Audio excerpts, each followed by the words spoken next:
आज हम लोग अपने YouTube चैनल पे अपने प्रदेश देश की जो ज्वलंत मुद्दे हैं उनको उठाएंगे और आने वाले समय में मैं चाहूँगा आप लोग के संज्ञान में भी कोई ऐसा विषय आए जहाँ वंचित वर्ग, गरीब वर्ग के अधिकारों का हनन हो रहा हो, तो आप लोग उसको मुझको लिखकर सूचित करें मेरे व्हाट्सएप नंबर पर 9453240767। आपके पास वीडियो हो तो और बेहतर है। आपके सूचना को प्रमाणित करने के बाद मैं प्रयास करूंगा इस वीडियो YouTube चैनल पे हम लोग उसको डालें। साथियों, आज हम लोग सबसे पहले कोविड-19 पर चर्चा करेंगे, क्योंकि इस समय हमारे देश, प्रदेश और सारा विश्व इस महामारी से ग्रस्त है। उत्तर प्रदेश में दिन पर दिन इसकी संख्या संक्रमित लोगों की बढ़ती जा रही है। सौभाग्यवश उत्तर प्रदेश का ग्रामीण अंचल अभी भी इस संक्रमण से दूर है, लेकिन जो उदासीनता सरकारी तंत्र की है, कोई बड़ी बात नहीं है। गांव में भी ये संक्रमण फैल सकता है और उसकी कल्पना बहुत ही खतरनाक होगी। मैं चाहूँगा इस विषय पे हम लोग कुछ बात करें। संक्रमण को रोकने के लिए मुख्यमंत्री जी बहुत प्रयासरत हैं, लेकिन सबसे महत्वपूर्ण है कि जो उनकी घोषणाएं हैं, जो उनकी इच्छा है, वो ज़मीनी स्तर पर लागू हो। स्वच्छता, सोशल डिस्टेंसिंग, यह सब चीज़ें सबसे महत्वपूर्ण हैं इस संक्रमण से लड़ने के लिए। गांव में स्वच्छता पे अगर हम बात करें तो 10 साल पहले प्रदेश सरकार ने 1 लाख सफाई कर्मी नियुक्त किए थे। परमानेंट एम्प्लॉय हैं ये लोग। आज की तारीख में लगभग 30,000 रुपये इनको तनख्वाह मिल रही है, लेकिन 90% सफाई कर्मी साल में 10 दिन भी गांव में काम नहीं करते। यह अधिकारियों के निवास पर, उनके कार्यालय पर, उनके निजी कामों में व्यस्त रहते हैं। इस समय जब संक्रमण का दौर है और गांव में स्वच्छता सफाई की सबसे ज़्यादा आवश्यकता है, इन सफाई कर्मियों का काम लिया जाए, इनकी बायोमेट्रिक से हाजिरी कराई जाए।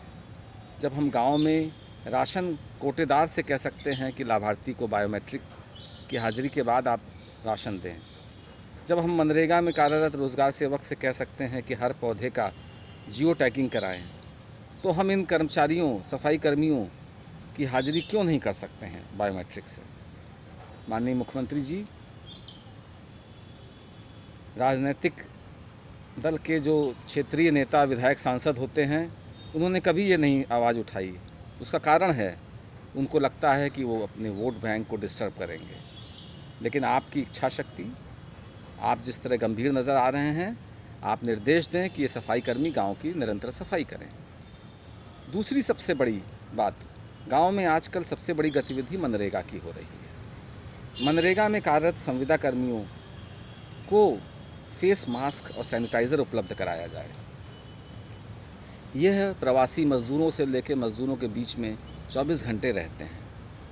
इनकी सूची बनाना प्रवासी मज़दूरों की, इनको क्वारंटाइन सेंटर पे भेजना, वहाँ भी संविदा कर्मियों की ड्यूटी लगती है। यह भी संक्रमित हो सकते हैं। यह भी इस प्रदेश के नागरिक हैं, ये संविदा कर्मी। और धन का कोई अभाव नहीं मनरेगा योजना में। प्रशासनिक मद है और आराम से वो इन लोगों को प्रति सप्ताह 1 मास्क और सैनिटाइज़र की शीशी दी जा सकती है। तीसरी बात साथियों, कि उत्तर प्रदेश सरकार ने कोविड वॉरियर्स के लिए 50 लाख रुपए का बीमा की घोषणा की थी। यदि कोई कोविड वॉरियर सरकारी कर्मचारी कोविड संक्रमण के दौरान जनसेवा में अपने दायित्व को निर्वहन करते हुए अगर उसको कोविड से संक्रमित होता है और मौत होती है, तो उसको 50 लाख रुपए का जीवन बीमा उसके परिवार को दिया जाएगा। मनरेगा के रोज़गार सेवक हों, तकनीकी सहायक हों, एपीओ हों, अकाउंटेंट हों, जो ग्राउंड लेवल पे काम कर रहे हैं पिछले 3-4 महीनों से, उनको भी इसकी श्रेणी में लाया जाए और उसके लिए ग्राम विकास विभाग से अलग से शासनादेश जारी हो। जैसे कि इनको इस बात का कम से कम ये तो भरोसा हो कि इस संक्रमण में ये गरीब मज़दूरों की सेवा कर रहे हैं, तो अगर इनके ऊपर कुछ विपत्ति आती है तो इनके परिवार का ध्यान रखा जाएगा। साथियों, बहुत से मुद्दे हैं। आने वाले समय पे हम लोग चर्चा करेंगे। और क्योंकि सरकारें, राजनीतिक दलों की प्राथमिकता गरीब नहीं है, ये दुर्भाग्य है। लेकिन मैं चाहूँगा कि हम लोग आने वाले समय पे किसी सरकार, किसी राजनीतिक दल से मेरा विरोध नहीं है, लेकिन वर्तमान व्यवस्था जहाँ गरीब, असंगठित क्षेत्र का मजदूर, लघु सीमांत किसान, नौजवान अपने अधिकारों के लिए संघर्ष कर रहा है। लोकतंत्र में जो उनको अधिकार मिले हैं संविधान के तहत, एक वेलफेयर स्टेट की जो ड्यूटी है, उस ड्यूटी को जब अधिकारी नहीं करेगा, तो इन सब चीज़ों को सामने लाने के लिए मैंने यह यूट्यूब चैनल शुरू किया है। और मुझे विश्वास है आने वाले समय में हम लोग सरकार पर दबाव बनाएंगे। इस देश में कहीं भी, किसी कोने में, किसी भी संविदा कर्मी, मनरेगा के संविदा कर्मी समेत किसी भी विभाग के संविदा कर्मी, किसान मजदूर के मुद्दे होंगे तो हम लोग मजबूती से उठाएंगे।